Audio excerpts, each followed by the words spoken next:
Hello everyone and welcome back. तो last के videos में हम देख चुके हैं सेट थ्योरी।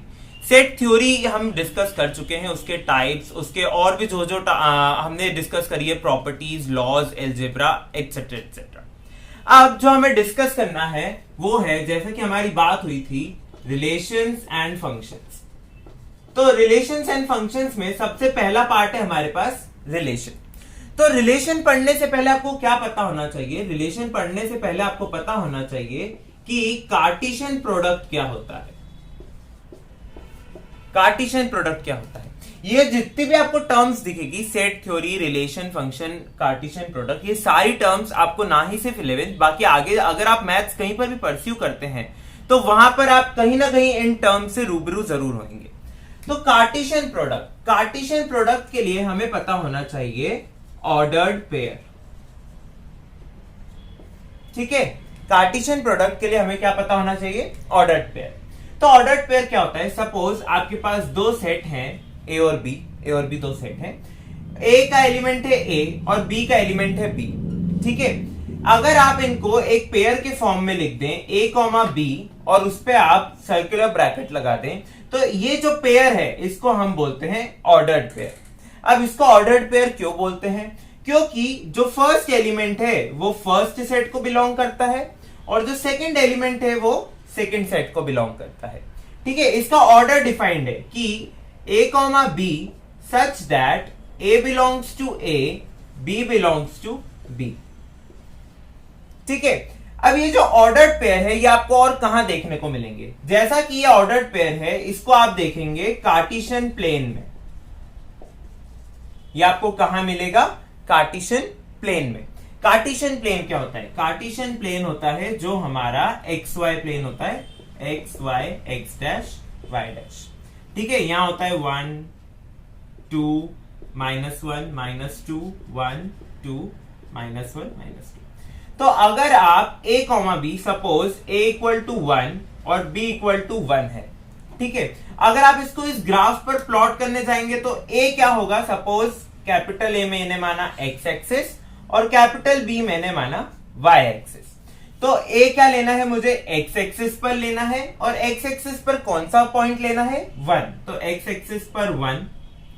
और b क्या लेना है मुझे? y एक्सिस, और y एक्सिस पर कौन सा पॉइंट? 1। तो b इज y एक्सिस पर 1। तो आप इनको मिला दीजिए, देखिए, तो ये जो पॉइंट आया आपका, जो ये वाला पॉइंट आया, ये क्या है आपका? 1,1। ठीक है, ऐसे ही आप क्या करेंगे?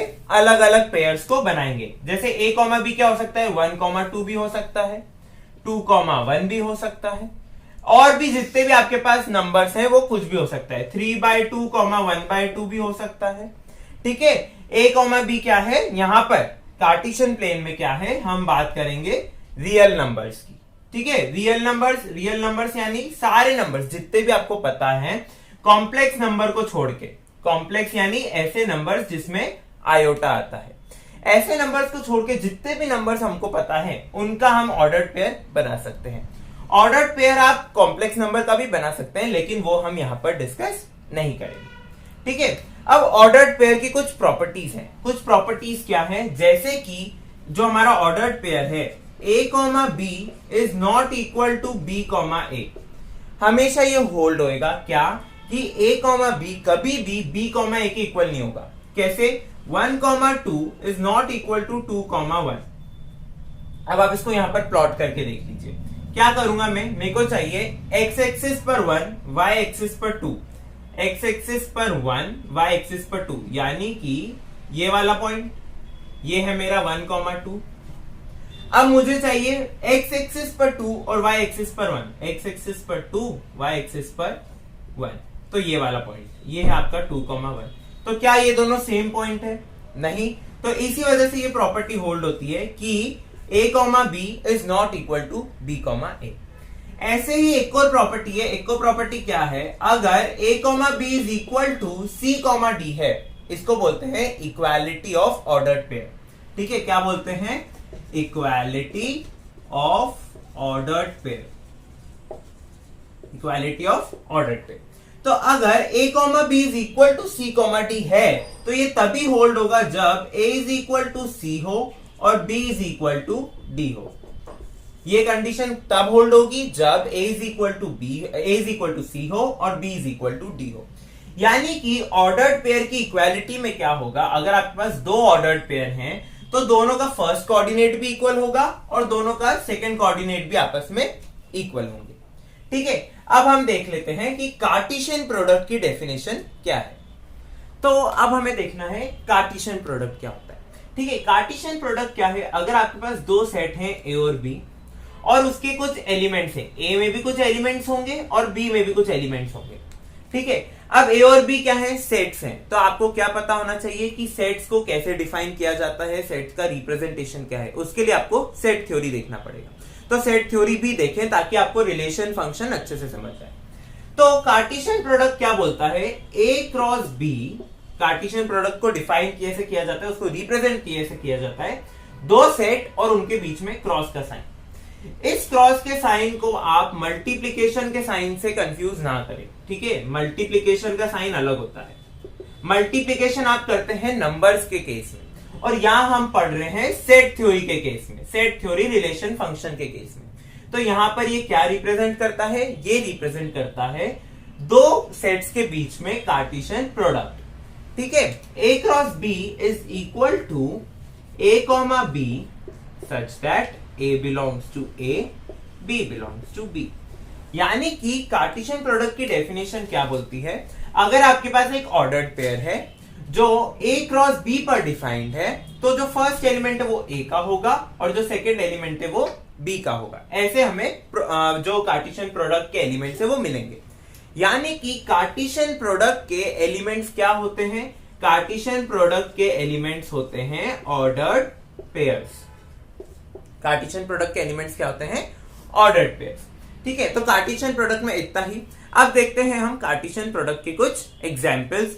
ठीक है, सो कार्टेशियन प्रोडक्ट के एग्जांपल्स देखने से पहले उसकी कुछ इंपॉर्टेंट प्रॉपर्टीज, जैसे कि अगर ए क्रॉस बी आपका फाई आ रहा है, फाई यानी एम्प्टी, ये मैं पहले ही बता चुका हूं, फाई यानी एम्प्टी आ रहा है, तो ए क्रॉस बी फाई कब होगा, या तो ए फाई हो या फिर बी फाई हो।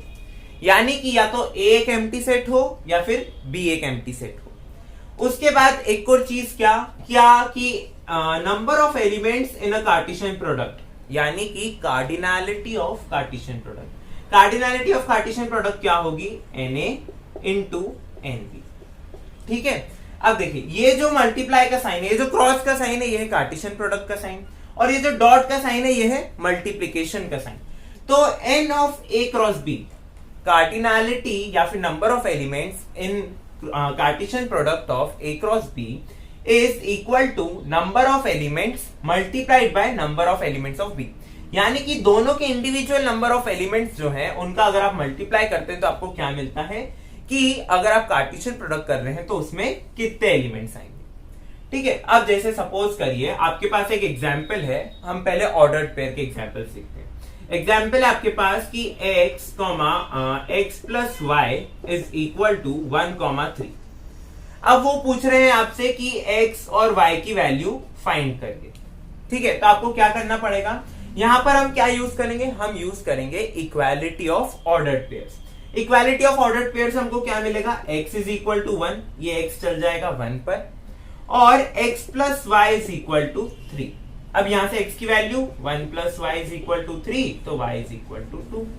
तो ये आ गया हमारे पास आंसर। ठीक है, तो जितने भी हमारे ऑर्डर्ड पेयर्स के क्वेश्चन रहेंगे वो कुछ कुछ इसी तरह से रहेंगे कि आपको इक्वालिटी दी हुई होगी और आपको जो अननोन्स होंगे उन्हें फाइंड करना होगा। अब हम क्या देखते हैं, हम देखते हैं कि कार्टेशियन प्रोडक्ट को ग्राफ पे कैसे रिप्रेजेंट किया जाता है। ठीक है, ये हम ऑलरेडी देख चुके हैं, ग्राफ का रिप्रेजेंटेशन में बता चुका हूं, अभी एक शॉर्ट में मैंने आपको बताया था ऐसे करके, बट उसको एक बार अच्छे से समझ लेते हैं। तो हमें देखना है ग्राफिकल रिप्रेजेंटेशन, ग्राफिकल रिप्रेजेंटेशन। ठीक है, तो कार्टेशियन प्रोडक्ट का ग्राफिकल रिप्रेजेंटेशन, ग्राफ यानी आपका XY प्लेन। तो XY प्लेन में आपको देखना है ग्राफिकल रिप्रेजेंटेशन। जैसा कि हम देख चुके हैं, ग्राफिकल रिप्रेजेंटेशन में क्या होता है, हम रिप्रेजेंट करते हैं ऑर्डर्ड पेयर्स को, जो हमारे कार्टेशियन प्रोडक्ट के ऑर्डर्ड पेयर्स होते हैं उनको हम ग्राफ पर रिप्रेजेंट करते हैं। तो ग्राफिकल रिप्रेजेंटेशन मैं आपको समझा चुका हूं, वापस बता देता हूं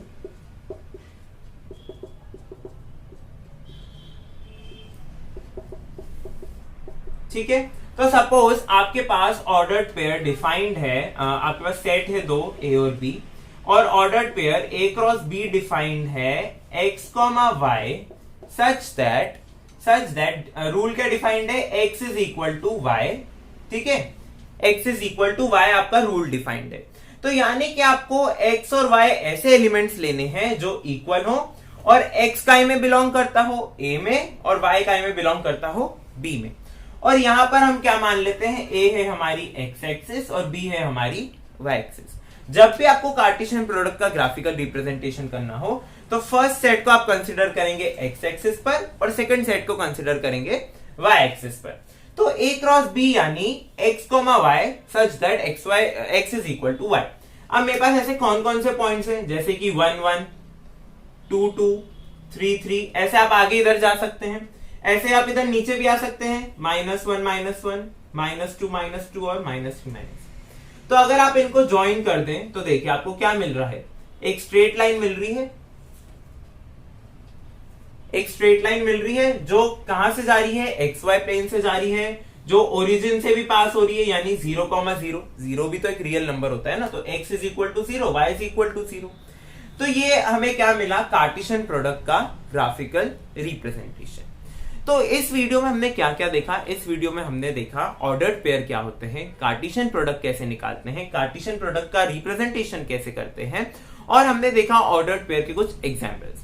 अगले वीडियो में हम देखेंगे पहले कार्टेशियन प्रोडक्ट के कुछ रिजल्ट्स, इंपॉर्टेंट रिजल्ट्स और कार्टेशियन प्रोडक्ट के एग्जांपल्स और उनके प्रॉब्लम्स। ओके, तब तक के लिए thank you for watching and keep support.